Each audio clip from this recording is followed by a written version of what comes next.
বিকেলে আমরা পরিবার নিয়ে রাস্তায় বেরোচ্ছিলাম বেড়ানোর জন্য, চারিদিকে পানি।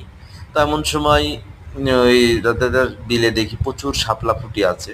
তো মেয়ের খুব জেদ, বাবা আমাকে একটু শাপলা তুলে দাও না, শাপলা তুলে দাও না। তো মেয়ের যেহেতু ছোট মানুষ, সেই হিসাবে আমি তার আবদারটা না করতে পারলাম না। পাশে দেখি একটা ডিঙ্গি নৌকা বাঁধা ছিল, ডিঙ্গি নৌকাতে উঠলাম। তো মেয়ে আবার কয় যে বাবা আমি নৌকাতে চড়বো। তো সাথে করে মেয়ে নৌকাতে নিয়ে চড়ে কোথায় শাপলা তুলতে গেছিল? গেলাম। তো মেয়ে সেই ভীষণ হুম? খুশি, সেই ভীষণ খুশি। হ্যাঁ, তো নিয়ে একটু কি হালকা নিয়ে আসছো? নদীর মধ্যে একটু বেড়ে আবার তীরে কি এটার তাড়াতাড়ি নাম চলে আসলাম। তাসমিন, কিন্তু বলো আমি দেখি। আসলে ছোটবেলা থেকে নৌকা চালানো খুব আমি পারদর্শী ছিলাম, অবশ্য পারতাম। তো এই অবস্থা। তো এটার মেয়ের নাম কি? আবদারের জন্য আমি, মেয়েও খুশি, আমিও খুশি, সবাই খুশি, মেয়ের দেখাও, মাও এদের খুশি। দেখাও। ধন্যবাদ।